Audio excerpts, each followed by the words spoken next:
A cry in the dark, a missing baby, and a nation divided. On a cold August night in 1980, beneath the red cliffs of Uluru, a 9-week-old baby vanished from a family tent. Her name was Azaria Chamberlain, and what happened to her would ignite one of the most sensational criminal cases in Australian history. Her mother, Lindy Chamberlain, claimed a dingo took her baby. The phrase echoed across headlines, courtrooms, and living rooms, not just in Australia, but around the world. It was a case filled with mystery, media madness, public outrage, and a judicial system that many believe got it terribly wrong. Was it a tragic accident?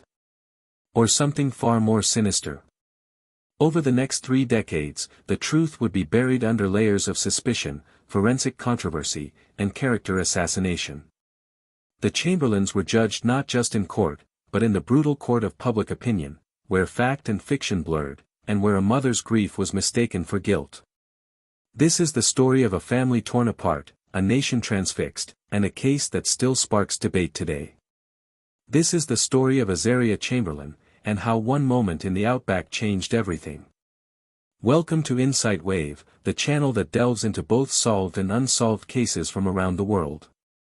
If you haven't already, please take a moment to like and subscribe to stay up to date with the latest crime stories delivered straight to your inbox.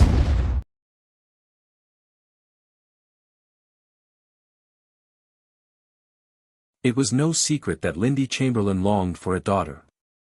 She and her husband, Michael, already had 2 sons, 6-year-old Aiden and 4-year-old Reagan, and Lindy hoped her 3rd pregnancy would result in a girl. On June 11, 1980, at 9:16 in the morning, Lindy gave birth to a healthy baby girl, weighing 3 kilograms, with dark eyes, black hair, and olive skin. Lindy and Michael named her Azaria Chantel Lauren Chamberlain. From the very start, Azaria was a joy. Less than a day old, she opened her mouth into an O shape and blew a bubble, earning her the nickname Bubbles. She was quiet, placid, and easy to care for. She rarely cried unless she was hungry or in pain and would typically wake up without a stir. Guests would often ask, "Where's Azaria?" only to realize she was already in the room, silently observing the world around her. Azaria spent her days babbling and giggling to herself in her bouncing net while watching her mother work around the house or lying beside her older brothers as they played. Reagan, in particular, was protective of his baby sister, helping tend to her needs and proudly boasting to others about how wonderful she was. When Azaria was 5 weeks old, the family took a trip to the supermarket. As Lindy pushed the trolley, the shifting weight caused it to flip, sending Azaria onto the concrete floor. Panic swept over Lindy, but when Azaria was taken to the doctor, he confirmed that she had no injuries and was strong, well-developed, and perfectly healthy for her age. By her 6-week checkup, the doctor was impressed with Azaria's progress, describing her as fit and healthy with a direct and knowing smile. While Lindy was fully immersed in her role as a devoted mother, Michael had to leave shortly after Azaria's birth for a 5-week mission. Michael worked long hours as a minister for the Seventh-day Adventist Church, a job that often uprooted the family and sent them on cross-country trips. Lindy, a faithful member of the church, usually accompanied Michael on his missions, but this time, she opted to stay home with the children. She eagerly awaited the upcoming school holidays when Michael would return, and they could enjoy some quality time traveling together as a family. When Azaria was 9 weeks old, the Chamberlains packed up their canary yellow Toyota Corolla hatchback and set out on an interstate road trip. They drove 160 kilometers east from their home in northwest Queensland, heading into the Northern Territory, the gateway to Australia's vast, arid outback. The region, known for its magnificent natural landmarks, desert plains, weathered mountain ranges, and sacred sites, offered plenty of opportunities for Michael to indulge in his passion for photography. The plan was to visit the main tourist sites, camping along the way, before reaching Darwin on the north coast, where they could relax on the beach while Michael fished for barramundi. The Chamberlains were seasoned campers who had traveled with Aiden and Reagan when they were babies, so they felt confident about taking Azaria on their latest adventure.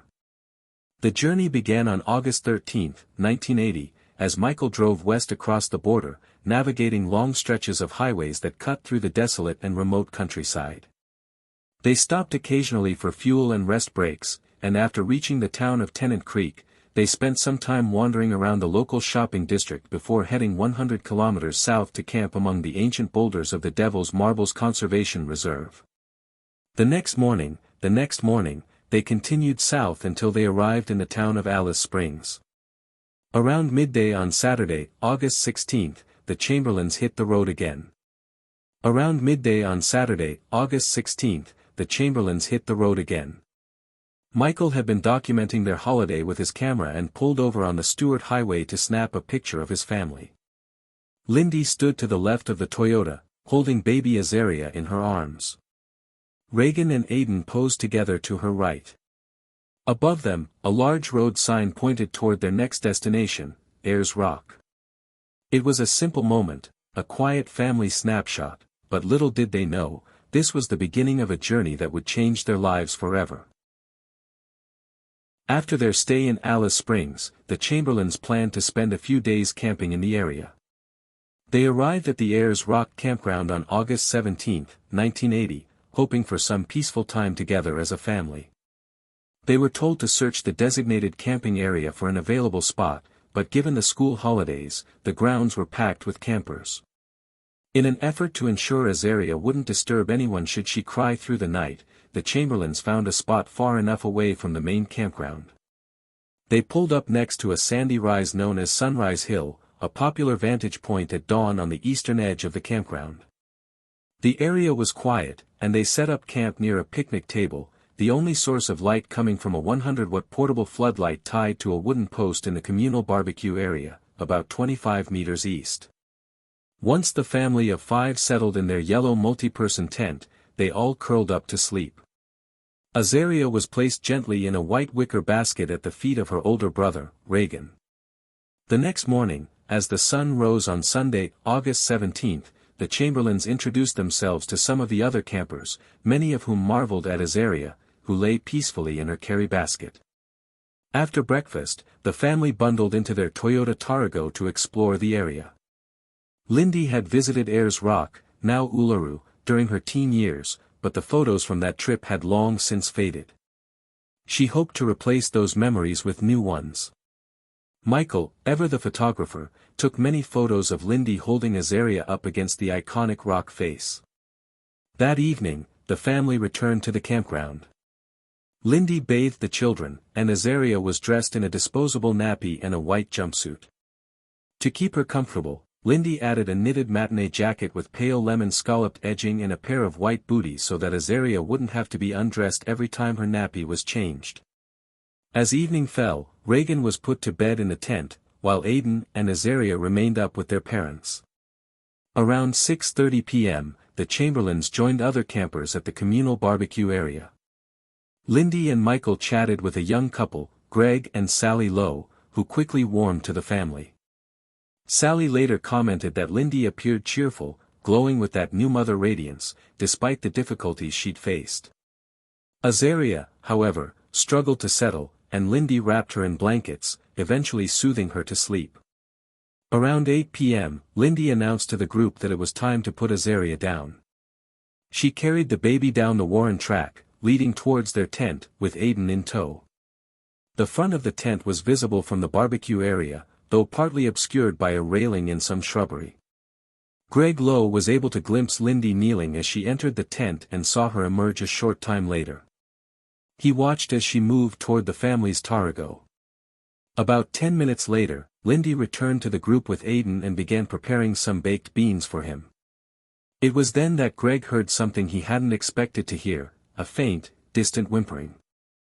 "I think that's Bubby crying," he remarked, referring to Azaria. Sally Lowe, too, thought she heard a sound that resembled Azaria's cries. Lindy, however, was certain that Azaria had fallen asleep and had no reason to worry. But Michael, ever the concerned father, insisted that Lindy check on the baby. Reluctantly, Lindy returned to the tent alone, but what she found upon entering would shake her to the core. A short time later, Lindy rushed back to the group, her face pale, her voice frantic. My God, a dingo has got my baby." Dingoes were a common sight around the Ayers Rock campground.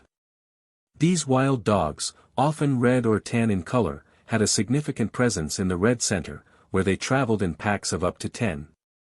They lived in cave-like lairs and hunted at night, having grown accustomed to humans over time.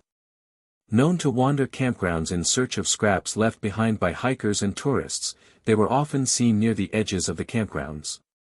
To avoid attracting them, the Chamberlains had been careful to store their food in their car.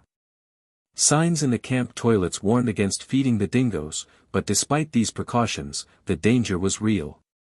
Inside the Chamberlain tent, Reagan had slept through the commotion. It wasn't until Lindy noticed that Azaria's basket was empty that the full realization of the situation hit her. When asked which direction the dingo had gone, Lindy pointed toward the sand dunes, away from Uluru. Her heart raced as Michael and Greg Lowe immediately started searching the area. The night was dark, and it was difficult to see anything beyond the low light of the barbecue area's floodlight. Several other campers heard the commotion and rushed to the Chamberlains' aid. Michael was handed a torch and quickly returned to the dunes to continue the search. Lindy stood by, adamant that a dingo had taken Azaria. When asked how she knew, she explained that as she walked toward the tent, she had seen a dingo emerging from it, and her baby was now missing. In the search for answers, campers began to investigate the Chamberlain tent. They noticed 2 drops of blood on the floor. Marie Habe, who had been staying with his family in a van nearby, joined the search, taking a torch and heading east towards the sand dunes. As he crossed the ridge, he found what appeared to be track marks. Following them, he came across an imprint in the sand that looked as though an object had been placed there. The imprint resembled the shape of something soft, possibly a garment. Marie immediately summoned the park ranger in charge, Derica Roth, who arrived at 8:25 p.m., followed shortly by Constable Frank Morris. Upon inspecting the imprint, Ranger Roth believed it resembled the pattern of a knitted or woven garment. According to Lindy, she had placed Azaria in the basket with 6 blankets and a rug at her feet. As the temperature in the desert dropped at night, she had secured the blankets tightly, with only Azaria's face visible. By this time, Azaria had been asleep for about half an hour. Aiden, Lindy's son, crawled into the tent and kissed his baby sister before tucking himself back into his sleeping bag. However, after complaining that he was still hungry, Lindy agreed to take him to the barbecue area to get some baked beans. Leaving the tent flap open as she planned to return soon, Lindy and Aiden made their way to the car. As they prepared the food, the sounds of the night were unsettling. After getting the beans, the pair headed back to the barbecue area. Lindy explained to Constable Morris that when she went to check on Azaria, she had seen a dingo emerging from the tent. While she couldn't see clearly in the darkness, the dingo's head appeared tilted downward, as though it was carrying something in its mouth. When it fled, Lindy rushed back to the tent, finding the blankets in disarray. Azaria's dummy was among the blankets and still warm to the touch. Reagan was still asleep, unharmed, tucked into his sleeping bag with his face buried in his pillow. Lindy checked Azaria's basket, which rolled over easily, confirming the worst: her baby was no longer inside. Constable Morris shone his torch into the tent, revealing the chaos inside. The basket, blankets, and other items were scattered about. Blood spots were visible on the floor, and paw prints and drag marks could be seen in the dirt surrounding the tent. Lindy's story was further corroborated by the testimonies of several other campers, who had seen dingoes nearby, adding weight to the claim that a dingo had indeed taken Azaria. At around 6:03 p.m., shortly before Azaria Chamberlain disappeared, the Chamberlains visited a local site known as Fertility Cave, located at the base of Uluru. The site featured Aboriginal rock paintings of deep cultural and spiritual significance. While there, Lindy Chamberlain spotted a dingo watching them from a rock above. She later described the animal's behavior as creepy, remarking that it seemed as though the dingo had been stalking the baby. Later that evening at the Ayers Rock campground, a dingo followed their daughter Aiden as she was disposing of food scraps in a rubbish bin. Around the same time, Michael Chamberlain tossed a crust of bread to a dingo while preparing dinner. The Habe family, also at the campground, were eating around 8 p.m. when a dingo approached the sliding door of their van. They managed to take photos of it before it disappeared into the night. Bill and Judy West, who were camped closest to the Chamberlains, reported hearing a low growl, believed to be from a dingo, coming from the direction of the Chamberlains' tent about 5 minutes before Lindy cried out that her baby was gone. Approximately 300 volunteers formed a human chain to search the rugged terrain surrounding the campsite, covering areas to the northeast and south of the Chamberlains' tent. Aboriginal trackers, skilled in reading dingo movements, followed paw prints and drag marks that eventually led to a nearby road, where the trail was lost amid human footprints. The depth of the tracks led the trackers to believe the animal had been carrying a burden. The Chamberlains remained at the campsite during the search. Azaria had recently recovered from a cold, and with freezing nighttime temperatures, the couple feared that if she hadn't already died from the attack, she might succumb to pneumonia or exposure. Michael solemnly remarked that she was likely already dead, adding, "Whatever has happened is God's will." Their son Aidan, visibly upset, told fellow campers that, "A dingo took my baby sister and she's in the dingo's tummy." At one point, a distressed Lindy insisted the search teams were looking in the wrong area. She urged them to check under nearby shrubs and bushes, pleading, "I will have to live with this the rest of my life. And I don't want to think the baby could have been out there, and simply because we didn't look in the right place, she died." Lindy and Michael briefly left to search the area Lindy had indicated, disappearing for 15 to 20 minutes. At 1:30 a.m., with no sign of Azaria and visibility low, the search was suspended. The Chamberlains were persuaded to spend the night in a nearby motel. Search efforts resumed at 5:30 a.m. The Chamberlains' tent was examined and found to contain several dingo hairs on Azaria's basket and blanket. Bloodstains were discovered on multiple items including a sleeping bag, a floral mattress, a parka, and a raincoat. Azaria's blanket was also bloodstained and had tears consistent with having been bitten. However, no blood was found on the basket or trailing from the tent. A faint blood spray pattern was identified on the tent's exterior wall. Given Azaria's small size, just 4.5 kilograms, investigators acknowledged that a strong, predatory animal like a dingo could feasibly have carried her in its jaws. At least 25 dingoes were known to frequent the Ayers Rock campground. Some had entered tents in search of food and had grown increasingly aggressive. In the 2 months leading up to Azaria's disappearance, 6 people were treated for wild canine bites at Uluru. The day before Azaria vanished, 3 children had been attacked in separate incidents, though none were seriously injured. One dingo had gripped the clothing of a 14-year-old girl and her 9-year-old brother, while another child was bitten and briefly pinned to the ground. In each case, the animals showed little fear of humans and were slow to retreat. Ranger Derek Roth had become increasingly alarmed by the behavior of the local dingo population. He was aware of a serious incident just weeks earlier, on June 23, when a dingo seized a 3-year-old girl by the head and began dragging her from a car, only stopping when her father intervened. The day before Azaria disappeared, a woman sleeping outdoors near Roth's home was approached by a dingo, which removed the pillow from under her head and tried to pull away her sleeping bag. Ranger Roth had recently requested permission from his superiors to begin culling the most aggressive dingoes. If, as Lindy claimed, Azaria had indeed been taken by a dingo, police expressed doubts her body would ever be recovered. One officer noted grimly, "There are dingo lairs everywhere. If she's been taken into a cave, the chance of recovery is almost nil." When Lindy and Michael Chamberlain took their 9-week-old daughter Azaria and her 2 brothers on holiday to the Northern Territory and made the fateful decision to pitch their tent at the base of the rock. It was to set off a devastating chain of events. He just might have damaged or mauled the baby, and I ran towards the tent. I was only 5 yards away from it, perhaps. And I looked in a carry basket and she wasn't there. When we saw the spots of blood in the tent, as we looked, we realised it must have been a very quick event. And this morning when we saw in the blanket the sharp, jagged marks in that very thickly woven blanket, we knew that that was a powerful From the moment beast. the Chamberlains checked into the motel, they made no effort to rejoin the search or follow up on the progress of the investigation. After 2 nights, they appeared to accept that there was no hope of recovering their daughter, alive or dead, and made the decision to leave the Northern Territory. On the morning of Tuesday, August 19, they spent time in prayer in their motel room before beginning the drive back to Queensland in their Torana. Along the way, they stopped briefly at the Ayers Rock campground so Michael could take photographs, which he later submitted to a newspaper. Their behavior was under intense scrutiny.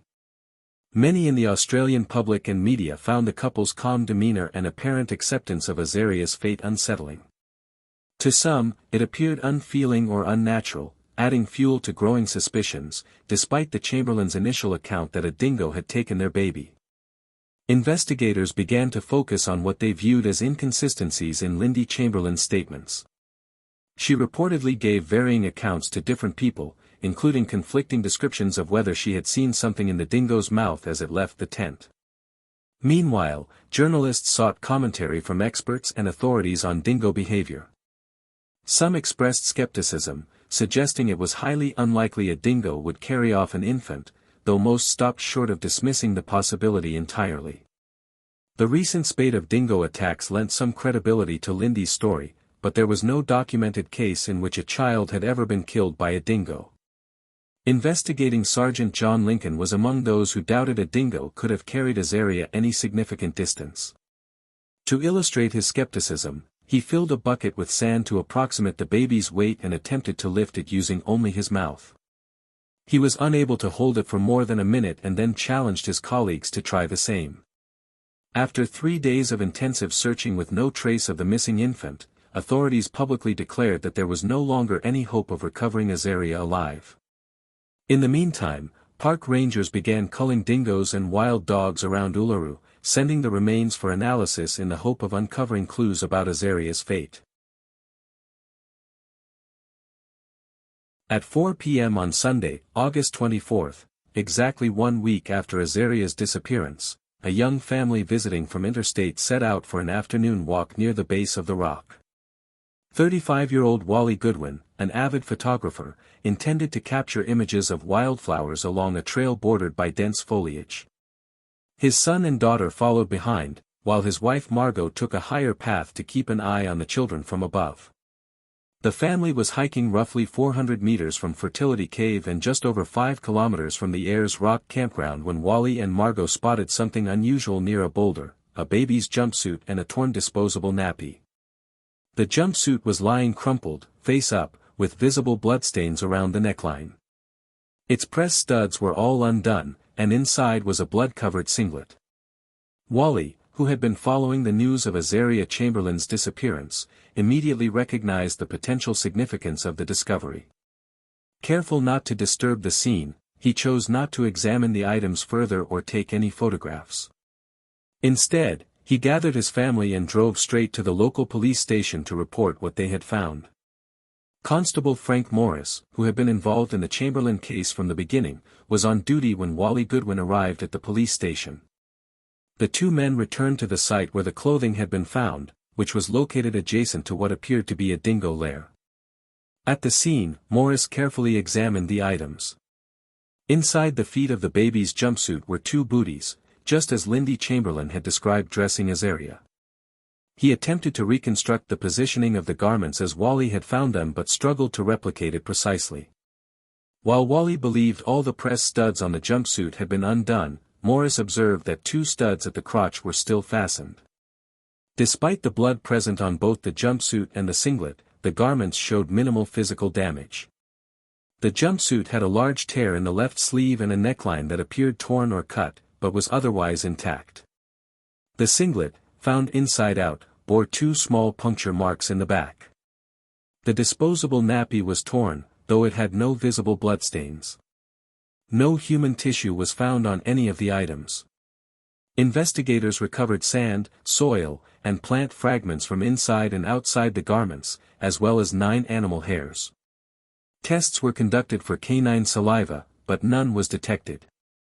Notably, it had rained at Uluru approximately 12 hours before the discovery, which may have washed away crucial evidence. Television networks were given permission to broadcast images of the baby's clothing, displayed laid out side by side. This led to public speculation: how could a dingo remove a baby from her clothes without causing more damage? The Chamberlains learned of the clothing's discovery through media reports. When Michael contacted Northern Territory Police, they confirmed their belief that the garments belonged to Azaria. In an interview with a radio journalist, Lindy said she wasn't surprised by the condition of the clothes, stating she had previously seen dingoes attack livestock and knew what they were capable of. In a separate television appearance, she calmly explained how dingoes use their paws to peel back the skin of their prey, like an orange. Her measured tone and lack of visible emotion unsettled some viewers, who found her demeanor suspicious. 2 weeks after Azaria's disappearance, Detective Sergeant Graham Charwood was appointed to lead the investigation, taking over from Inspector Michael Gilroy. Gilroy prepared the first formal report for his successor, detailing information he had gathered during his initial inquiries. One concerning note came from a doctor who had treated Azaria shortly before the trip. He claimed that Lindy had once gone over 8 hours without feeding the baby and had brought her in for a checkup dressed entirely in black. The doctor also remarked that Lindy's behavior did not seem maternal. He told Gilroy that, after looking up the name Azaria in a dictionary of names and meanings, he found it was defined as sacrifice in the wilderness. Gilroy attempted to locate the same book in a local library to confirm the claim, but the copy had gone missing. He also referenced a television interview in which Lindy had described the blanket that covered Azaria as thick and difficult to cut with a knife. Gilroy, however, felt the rips in the blanket appeared to have been made by a sharp object rather than by a dingo's teeth. Police had failed to gather contact details from all the campers present at Ayers Rock during the Chamberlain stay, meaning several eyewitnesses were never properly interviewed. Gilroy noted that while no one could definitively confirm seeing Azaria at the campsite, several recalled seeing Lindy holding a white bundle, assumed to be the baby. He also flagged the proximity of the discovered clothing to Fertility Cave as noteworthy, especially considering the Chamberlains had hiked near that location just hours before Azaria vanished. He directed Constable Morris to inspect the cave for any evidence of disturbed soil or recent activity.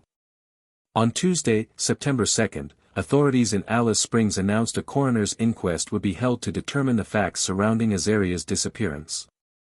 Detective Charwood's first task as lead investigator was to gather the registration numbers of all vehicles at the Ayers Rock campground that weekend.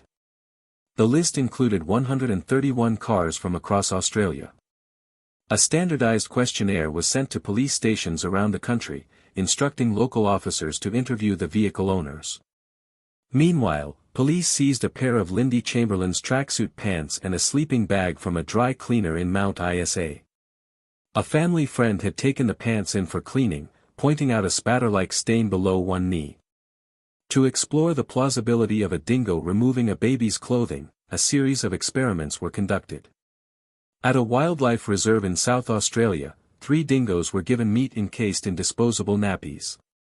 In each case, the nappies were shredded far more extensively than Azaria's had been. 2 weeks later, at the Adelaide Zoo, a dingo was given a goat carcass dressed in baby clothing and a disposable nappy. This time, the dingo left the nappy largely intact, with only minor perforations. It chewed and tore at the jumpsuit but managed to remove the meat without unfastening the press studs. On October 1, 1980, the Chamberlains were formally interviewed by Detective Sergeant Graham Charwood. During the session, he requested that Lindy undergo hypnosis to help recover suppressed memories. Lindy refused, citing her religious beliefs. She considered hypnotism a form of witchcraft. Despite her refusal, she provided a remarkably detailed account of the moments leading up to Azaria's disappearance. She described seeing a dingo near their tent, noting it was young, likely still a pup, and markedly different from the mangy animals commonly spotted around the campsite. This one had a shiny golden coat, fluffy ears, and was in beautiful condition. Lindy said she first noticed it while walking between the camp and the barbecue area. The dingo's head was sticking out from the tent, and it appeared to be struggling with something. At first, she thought it had taken one of Michael's shoes by the shoelace, as it was shaking its head vigorously. She yelled at it to drop whatever it was carrying and to get out of the tent. As she turned to alert Michael, a horrifying realization set in. The faint whimper she had heard earlier may not have been from a sleepy infant, but from Azaria being attacked. Instinct told me that Azaria wasn't there, the dog had her. But my head told me it wasn't possible. Dingoes don't do such things. This was just beyond the realms of reason. I could see from the door that she wasn't there, but my mind wouldn't accept it. I felt within myself that she was dead, because if she was alive, I'd have heard a whimper or a cry or something, unless, by some miracle, she was unconscious and still alive. Lindy said the dingo then moved toward the back of the family's yellow Torana before disappearing into the night. I couldn't tell you whether it had anything in its mouth or not. My mind refused to accept the thought that it had her in its mouth, although I knew that must be it. He confirmed that the only item of Azaria's clothing still unaccounted for was her white matinee jacket, which had pale lemon trim around the collar and cuffs. The sleeves were elasticized, and 3 loose buttons fastened the yoke. She explained the jacket could have easily come off separately from the rest of Azaria's clothing.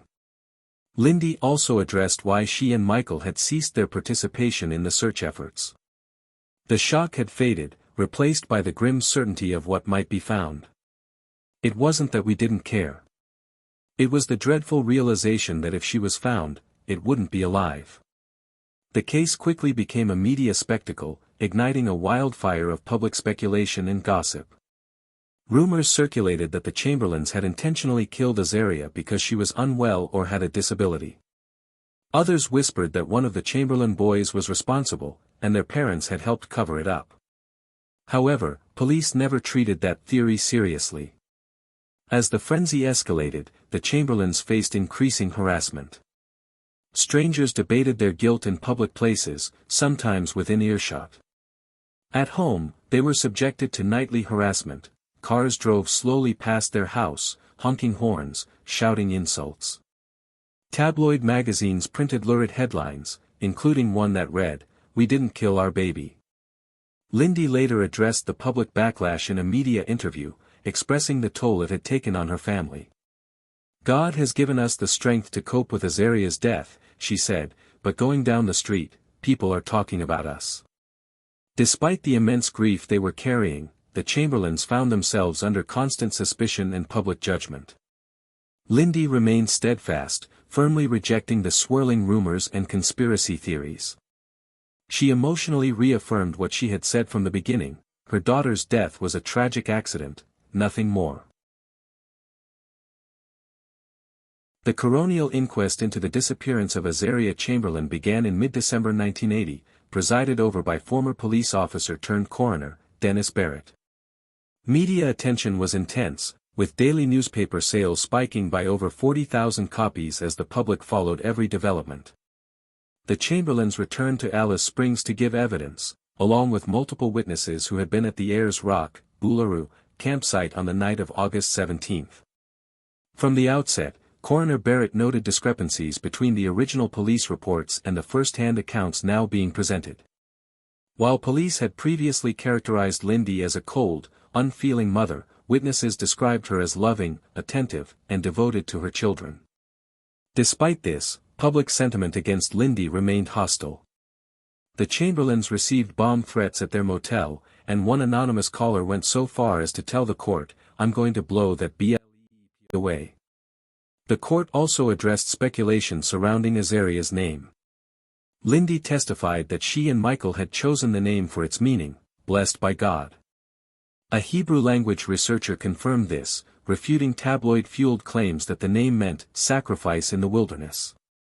The inquest also included compelling testimony from biologist and dingo expert Les Harris.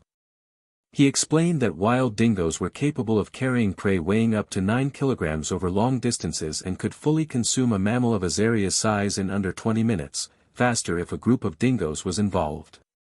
He emphasized that dingoes at Uluru were particularly dangerous due to their semi-wild state, still hunting but also partially habituated to humans. Experiments with captive dingoes, he stressed, did not reflect the behavior of wild ones.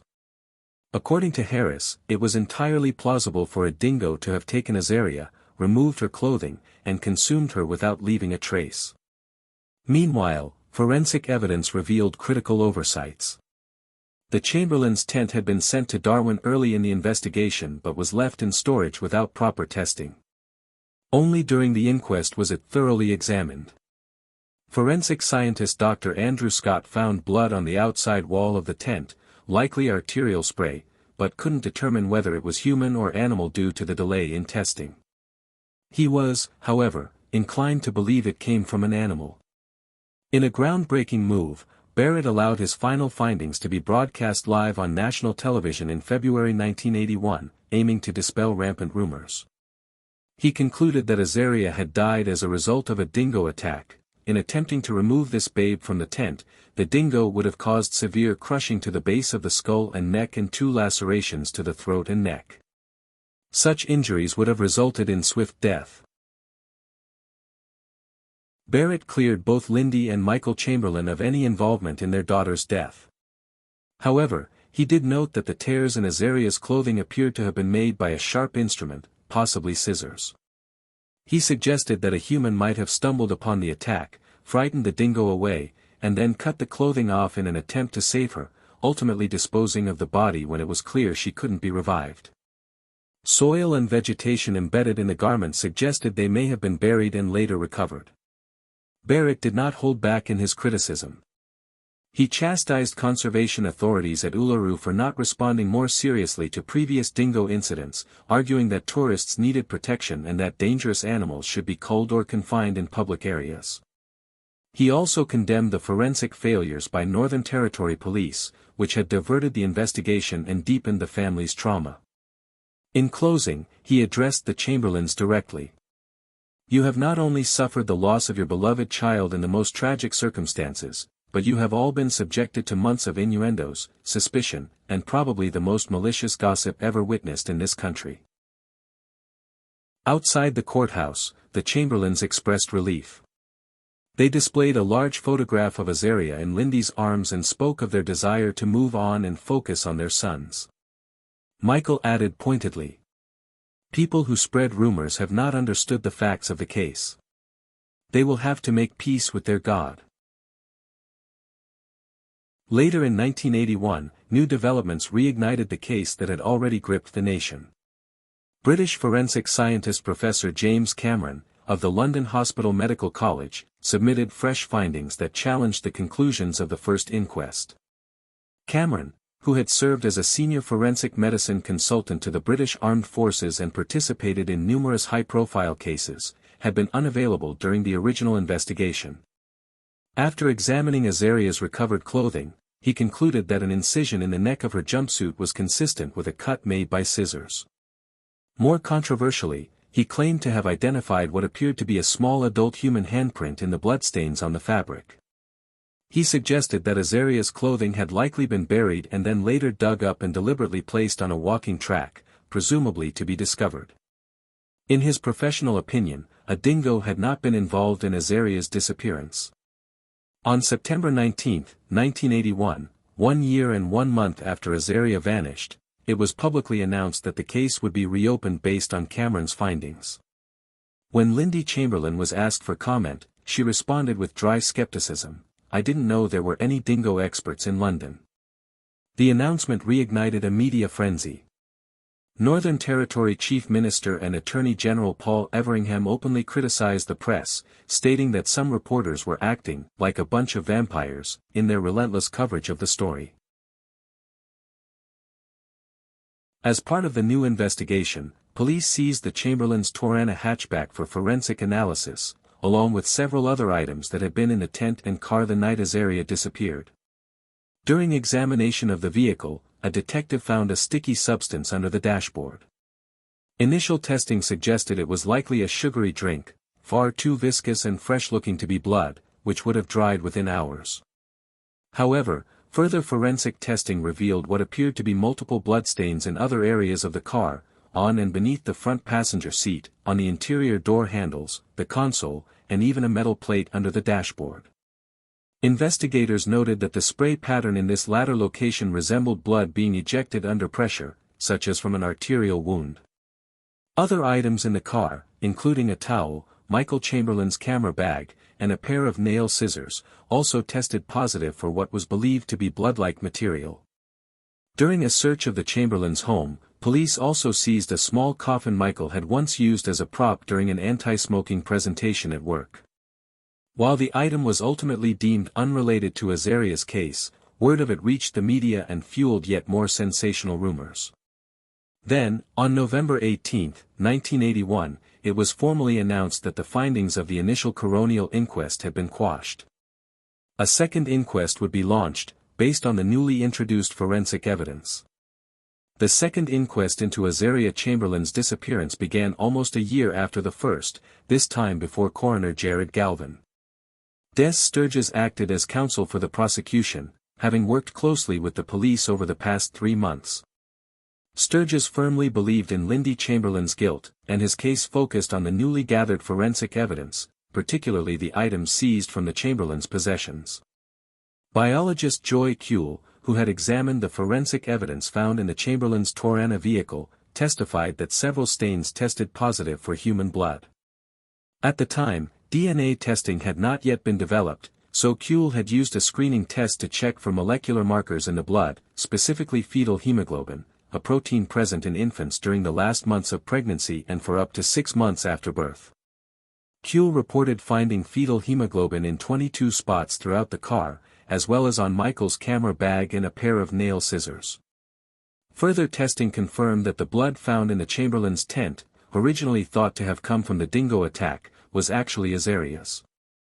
However, the presence of blood in the vehicle suggested that Azaria may have been injured there before being taken to the tent. The blood in the tent could have been transferred by someone's clothing or shoes. An interesting development came when a friend of Lindy's testified that she had taken some of the Chamberlains' clothing to the dry cleaner. The friend reportedly mentioned that several bloodstains were visible on Lindy's tracksuit pants. The dry cleaner confirmed the presence of 36 blood spots on the pants, from the knee to the calf. However, forensic testing on the pants revealed no significant blood stains. The theory presented in court was that Lindy had changed into the pants and, while in the car, had used a pair of scissors to slit Azaria's throat. Forensic experts argued that the bloodstains found in the car were consistent with the child being held near the passenger seat, possibly under the dashboard, when the injury occurred. This theory was used to explain why no similar blood staining was found in the tent. Lindy testified that she had not worn the tracksuit pants until 10 p.m. that night, and that they had been lying in the tent near its entry. She denied telling her friend that the pants were stained with blood. As for the blood in the vehicle, Michael explained that both of their sons had previously had nosebleeds in the car, and on one occasion, they had picked up a hitchhiker who was bleeding after a traffic accident. The inquest was adjourned over the Christmas period. When it resumed on February 1, 1982, Sturges argued that there was enough evidence to prove that Lindy had cut Azaria's throat and that Michael was an accessory after the fact. The next day, Coroner Galvin told the court that although much of the evidence was circumstantial, he believed a properly instructed jury could arrive at a verdict. He formally charged Lindy Chamberlain with murder and Michael Chamberlain with being an accessory after the fact. Lindy and Michael remained silent as the charges were delivered. To avoid prejudicing any future jury, Galvin chose not to publicly release his full findings at that time. Later, however, he sent a private letter to Crown Prosecutor Peter Tiffin, outlining the evidence and his opinions. He agreed that a dingo was not responsible for Azaria's death, but he believed that blood stains on Azaria's jumpsuit suggested she had been held by an adult during the act of killing. He also concluded that Azaria had likely been buried while still wearing her clothing, and that the garments had been cut and torn by a person, not an animal. Galvin's report dispelled rumors that one of Azaria's siblings might have been responsible, affirming that there was no evidence to link Aidan or Reagan to the death. While acknowledging the positive testimony about Lindy's relationship with Azaria, he stated that the killing of a child by a mother is not an uncommon happening. Both Lindy and Michael Chamberlain pleaded not guilty to the charges and were released on $10,000 bail.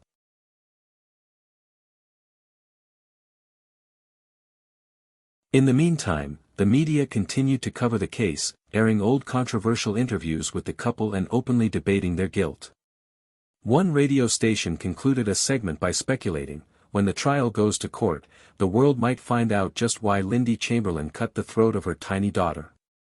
Des Sturges, who was confident of Lindy's guilt, expressed his disappointment in how the media's conduct was compromising the ability to find an impartial jury.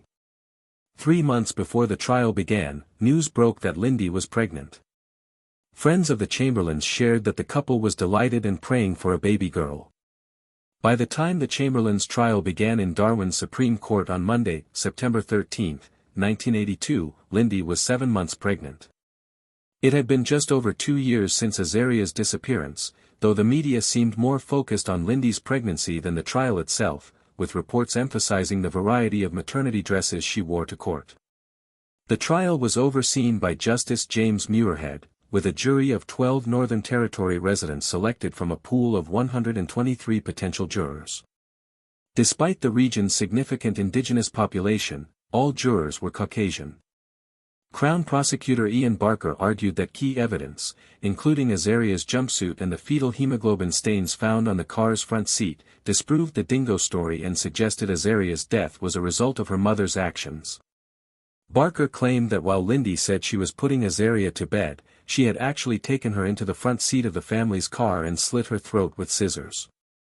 According to the prosecution, Lindy then hid the body in her husband's camera case under the front seat. The prosecution maintained that Lindy fabricated the Dingo story, and while the search for the animal took place, she and Michael disposed of Azaria's body. Barker played on the widely held belief that dingoes did not attack babies, emphasizing that no official reports existed of dingoes killing a child. Various experts testified to support the prosecution's theory, including forensic and textile specialists who argued that damage to Azaria's jumpsuit appeared to be caused by cutting. Professor James Cameron, whose report had led to the reopening of the case, presented images of Azaria's clothing taken under ultraviolet light, claiming they showed a pattern consistent with a small bloody handprint. London-based odontologist Burnett Sims, who had investigated multiple dog attacks on humans, also testified that the bloodstains on Azaria's clothing did not match the kind of bleeding that would result from a dingo attack.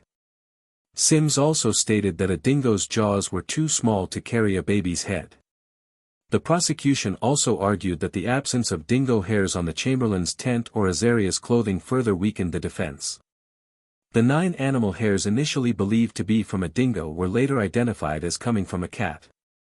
Additionally, the blood evidence collected by forensic biologist Joy Kuehl was used to argue that Azaria had been murdered in the Chamberlains' car. The prosecution suggested the blood pattern indicated someone bleeding while sitting in the front passenger seat, which contradicted the defense's claim of an injured hitchhiker in the back seat. Despite the destruction of the blood samples, Kuehl's supervisor, Dr. Simon Baxter, confirmed her findings, and other experts agreed with her conclusions. The defense countered that Azaria's death was a tragic accident. 2 biology professors testified that Kuehl's blood testing methods could have resulted in false positives for fetal hemoglobin, and the bloodstains could have come from various sources. In response to Sims' claim that a dingo could not carry a baby, defense lawyer Andrew Kirkham presented a photo of a dingo holding a doll the size of a baby by the head, with its teeth visible. Sims conceded that his earlier statement might have been wrong. The defense also discredited Professor Cameron by highlighting his involvement in a previous case where he provided a flawed estimation of time of death, leading to the wrongful conviction of 3 men.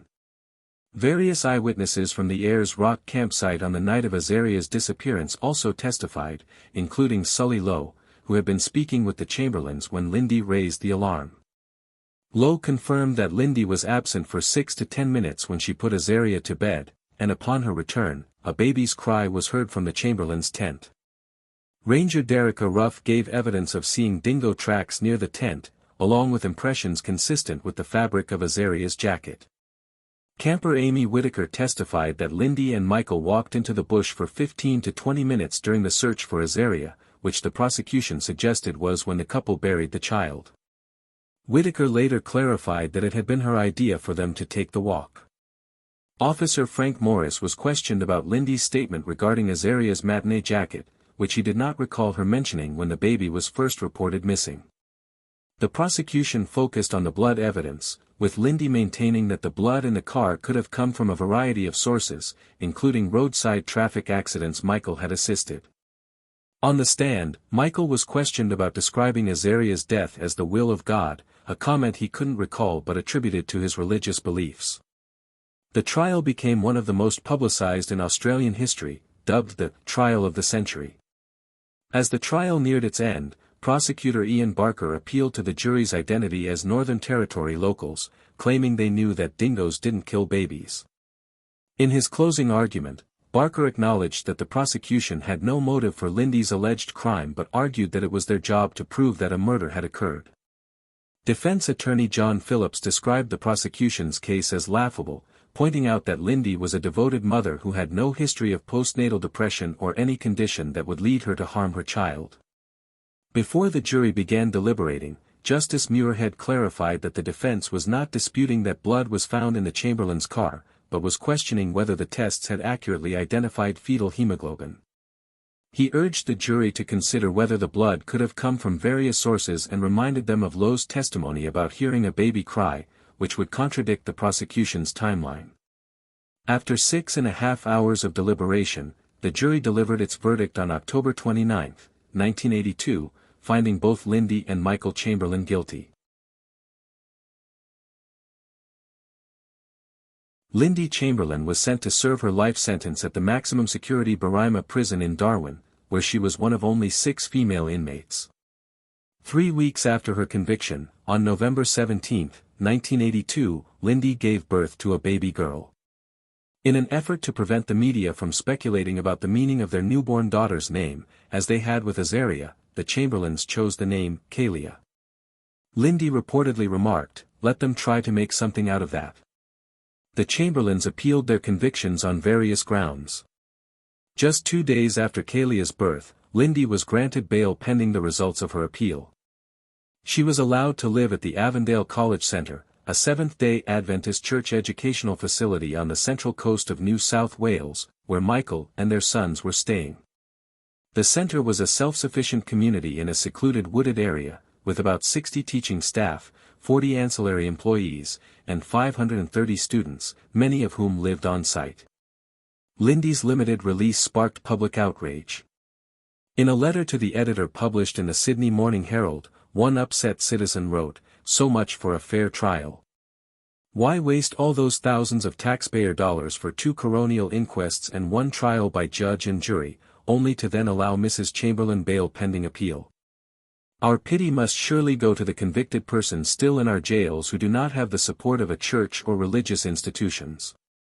Why should Lindy Chamberlain be given special privileges merely because she has had a new baby?" Another critic called Lindy an actress and questioned why she could escape a murder charge while others couldn't even get out of a traffic fine. One person even asked, "What sort of fairyland are we living in?" The Seventh-day Adventists faced public backlash for their association with the Chamberlains. One church in Melbourne was vandalized with red paint, and red paw prints were painted on the footpath leading to its door. In Sydney, a group of Adventist teenagers was chased down the street by a woman who accused them of being child killers. On the New South Wales Central Coast, a sign was placed outside one Adventist church reading, "Dingo pups for sale, apply within." The hostility worsened when Lindy revealed to the press that the church had agreed to be a guarantor on loans taken out by the Chamberlains to cover their legal fees, which amounted to $750,000.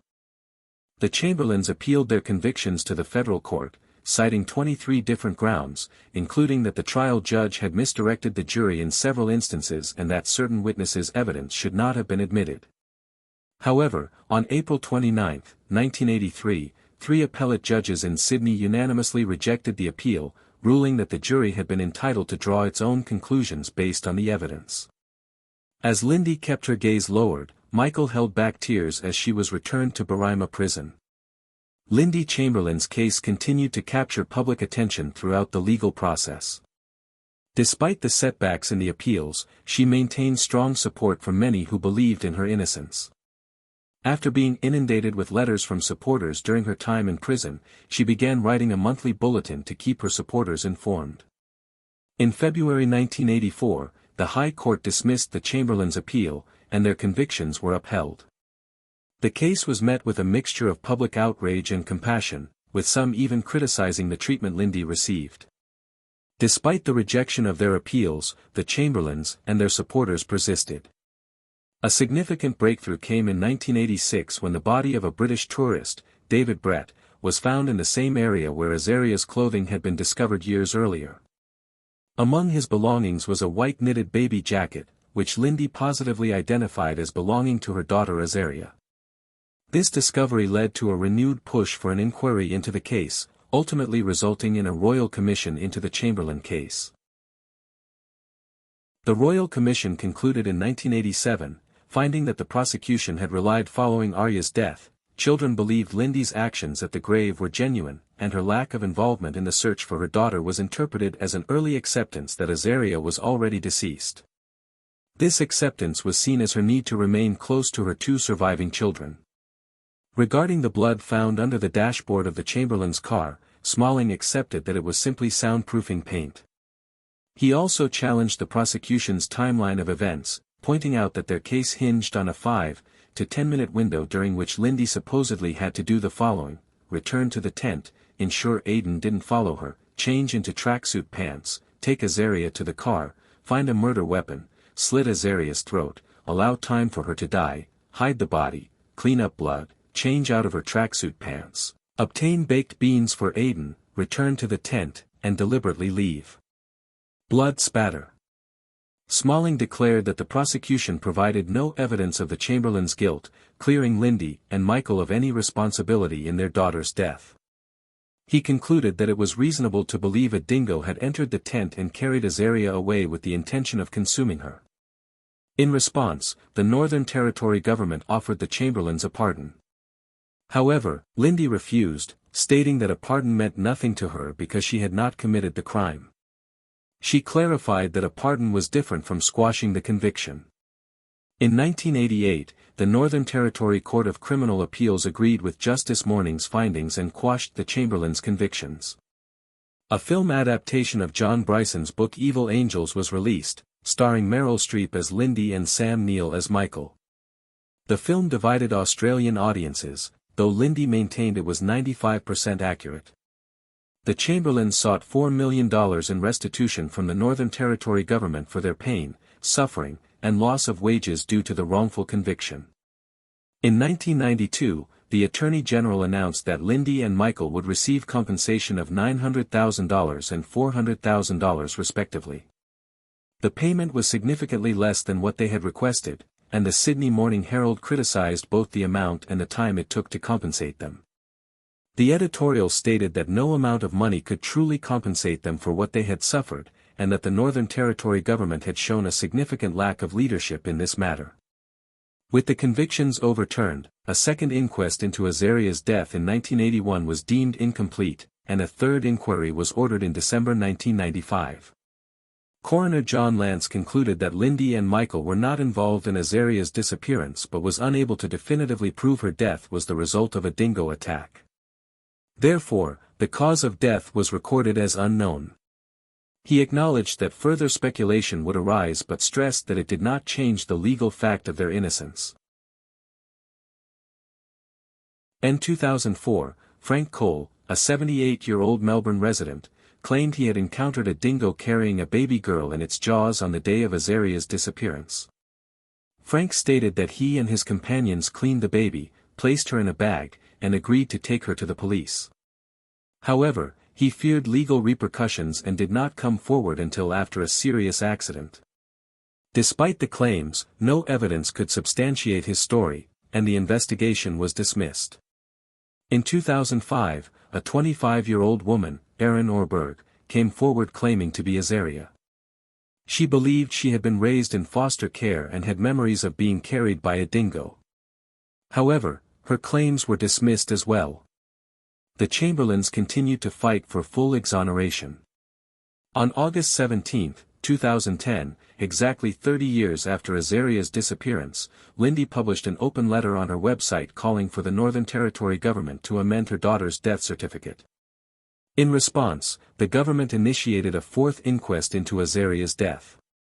The inquest, which began in 2012, centered on recent revelations about dingo behavior, including attacks on Fraser Island between 2001 and 2011. The findings confirmed that dingoes preyed on larger mammals, such as wallabies. In June 2012, Coroner Elizabeth Morris concluded that Azaria had died as a result of being attacked and taken by a dingo. She apologized to the Chamberlains for their loss, and an amended death certificate was issued.